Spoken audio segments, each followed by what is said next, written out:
Nasıl ağrılar? Biraz ağrılar var yani daha da. Eski eğilip kalkma. Yok hayır, onda yoktur abi. Çocukları kaldırma, iş yapma. Yok, iş daha yapmıyorum, annem yıkayıyor çünkü daha bana. Ama rahat. Yok, rahatım hocam çok şükür. Yani o bakma hissi falan yoktur artık yani öyle bir şey. Dikişlerin gerilimi olacak.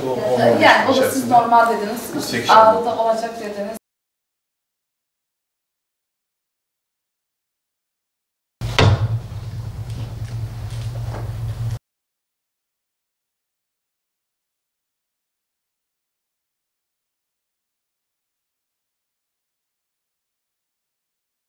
Çocuk var mı?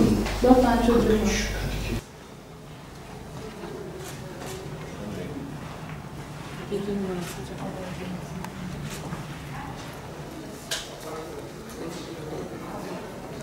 Ağrılarım oldu. Oradan işte devlet hastanesine gittim. Taş dediler bana, buraya bastılar işte burama. Taş dediler, beni genel cerraha gönderdiler. Genel cerraha geldim. Onlara dedikler ki ne kas ağrısı var sende. Bir daha geldim, ağrıda duramadım, kas yırtığı dediler.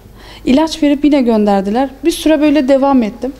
Ve ondan sonra Adıyaman Devlet Hastanesi'ne gittim. Tekrardan. Oradan kas ağrısı direkt tedavi gördüm. Yine bir şey anlayamadım. Göğüs hastalıklarına gönderdiler. Oradan da astım dediler, kuaf dediler. Bir çare yok dediler. Seninki psikolojik dediler bir seferde. Psikoloğa gönderdiler. Oradan da psikoloğa gittim. İlaç kullandırdılar bana bir süre. Söylüyorum yani ben nefes alamıyorum, benim buram batıyor diyorum. Ve biri kimse şey yapmıyor yani. Devam diyorlar, sen psikolojik seninkisi. Psikoloğa gittim, o ilaçları kullandım. Daha kötü oldum tabii ki de. Yani bir sefer de devlet hastanesine yine gittim Adıyaman tarafına. Oradan fiziğe gönderdiler. Bir sefer de fizikçi de bana devamlı iğne verdiler, ilaç verdiler. Ayaklarımı hissetmiyorum yani. Acı duruyor ama diyorum. O zaman seninki dediler, şey değil dediler yani kas ağrısı değil. Beni şeye gönderdi, algoloji bölümüne gönderdiler. Algoloji bölümü de Onur Bey'e gönderdi beni. Oradan Onur Bey geldim, hemen zaten elini koyar koymaz dedi, senin kemik yapında bir sıkıntı var dedi. Direkt seni ameliyat etmem gerek dedi zaten. Ondan sonra ameliyatım falan oldum. Çok şükür şu an iyiyim, sadece ağrılarım var yani. Yani derdimi bulduğum için de çok şükür diyorum artık. 10 senedir ben böyleyim yani. Gittiğim doktorlar hepsi genelde göğüs şey diyorlar yani kas ağrısı. Kas yırtığı, kas ağrısı. Ama diyorum ben nefes alamıyorum. Hatta bir gün ben arabandaydım. Nefes alamadım. Ambulansla beni buraya getirdiler.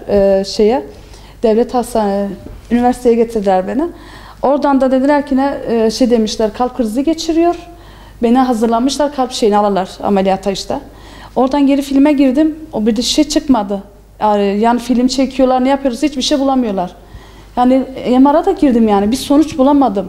Oradan da beni psikoloğa gönderdiler yine. Yine psikolog, yine ilaç kullandım. Söylüyorum ama ben dedim içeri girdim. Senin neyin var dedi psikolog dedi işte bana. Benim hiçbir şeyim yok dedim hocam dedim. Sen ölümü hatırlıyorsun dedi. O yüzden bu da. Hayır dedim zaten ölecek. Biz dedim niye ben şey yapayım ki ne dedim. İlacı verdi. Ondan sonrasını hatırlamıyorum. Bir kalktım ki evde yatıyorum ben sadece. Ondan sonra devam böyle yattım. O ilacı da kullanmadım. Yani bir hafta kullandım. Onu da ailem kullandırdı. Yoksa kullanma taraftarı değil. Çünkü benim psikolojik bir şeyim yoktur. Çünkü benim ağrım var diyorum. Bakın buradan benim ağrım var. Elimi koyuyorum belli yani. Bir çökük var orada. Ama yok diyorlar. Bir şey yok psikolog.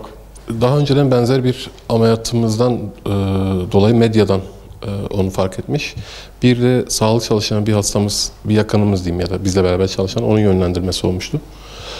Uzun zamandır yine yan ağrısı, göğüs ağrısı, sırt ağrısı şikayetleri mevcut. Çocukların küçüklüğünden bu yana olduğunu söylüyor. Çocukların büyümesinde çok aktif rol oynayamadığını, işte yakınlarından ihtiyaç, destek duyduğundan bahsediyor. Birçok bölüme başvurmuş, kardiyolojiden başlamış, alergolojiden bahsetti, birçok bölümlerde dolaştığını söyledi. 2 güne bir acil servise ağrıdan dolayı başvurduğunu söyledi.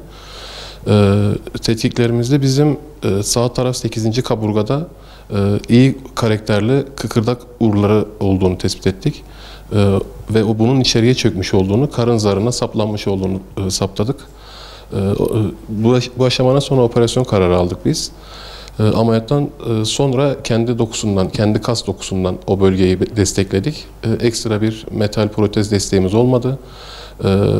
Esas burada önem arz eden şey, tabii ameliyattan sonraki 2. gün itibariyle bir ağrı kesici ihtiyacımız olmadı ama şu anda ameliyatın dikişlerine bağlı ağrılar duyuyor. Bu da kısa bir süre içerisinde tamamen geçecek. Şu anda eğilme, kalkmada, gerilmede herhangi bir ağrı yaşamıyor.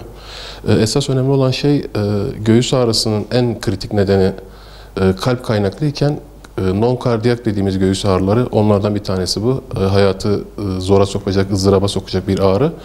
Bunların nedenleri arasında kıkırdak tümörleri, kıkırdak ile ilgili problemler, göğüsün kaburga kemikleri, iman tahtası gibi veya akciğer gibi yine diğer yapılar da şiddetli göğüs ağrısı yapabilir.